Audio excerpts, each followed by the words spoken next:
साईनाथाय नमः। राम हो या कृष्ण, नर हो या पशु, सभी को अपने कर्म करने पड़ते हैं। रामायण, भागवत गीता जैसे पुराणों में भी कर्मों को ही सर्वोपरि माना गया है।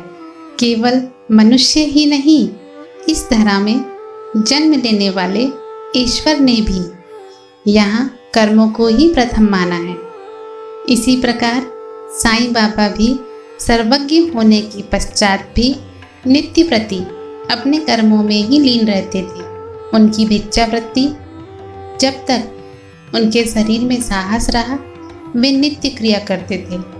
बगिया में फूलों को रोपना, रोज पानी देना और उनकी देखभाल करना उनके नित्य प्रति दिनचर्या में शामिल था।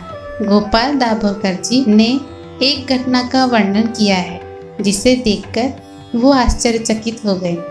एक बार दाभोलकर जी साईं बाबा के दर्शन के लिए गए। वहाँ विचित्र दृश्य देखकर उनके आश्चर्य का ठिकाना ना रहा।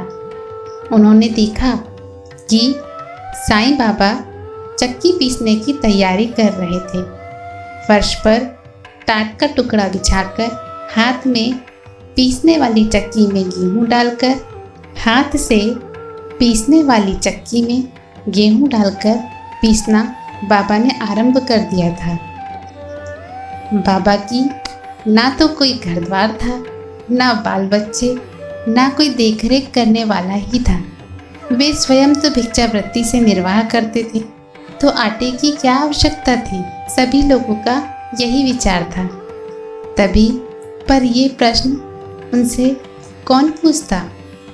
तभी उनमें से 4 निडर स्त्रियां भीड़ को चीरती हुई ऊपर आईं और बाबा को बलपूर्वक हटाकर उनके हाथ से चक्की का खूंटा छीनकर तथा उनकी लीलाओं का गायन करते हुए उन्होंने गेहूं का पीसना प्रारंभ कर दिया।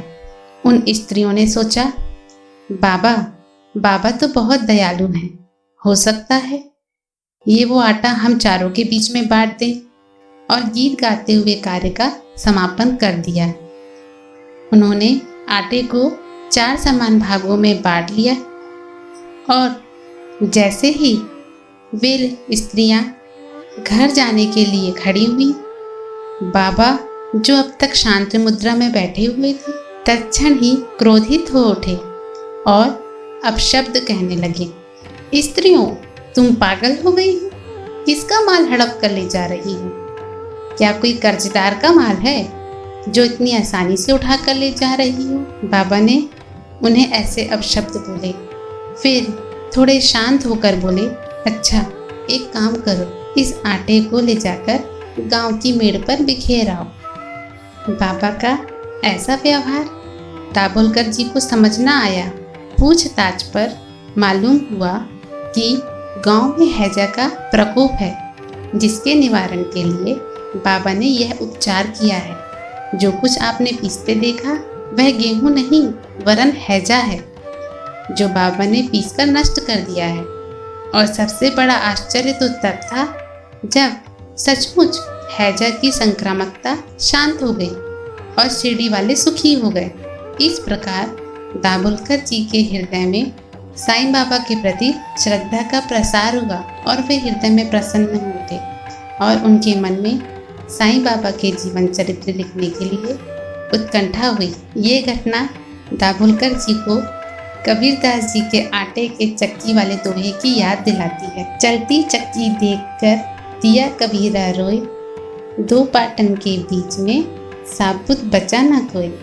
अर्थात भव सागर से पार होना है तो चक्की की खुटिया जैसे हमेशा कर्मों में अड़े रहो, सत्कर्म करो तो इस भव सागर से पार हो जाओगे। इसी प्रार्थना के साथ हम अपने सत्कर्मों में हमेशा ही लीन रहेंगे और बाबा का ध्यान मन ही मन किया करेंगे। यदि आपको ये साईं चरित्र पसंद आया हो तो कृपया पसंद करें और दूसरे दोस्तों के साथ शेयर करें। यदि आप इसे फेसबुक में देख रहे होंगे तो प्लीज़ फॉलो करें। साईं बाबा की अन्य चमत्कारिक कथाओं के साथ हम जल्द ही मिलेंगे। सद्गुरु साईनाथ अर्पणमस्तु। शुभम भव।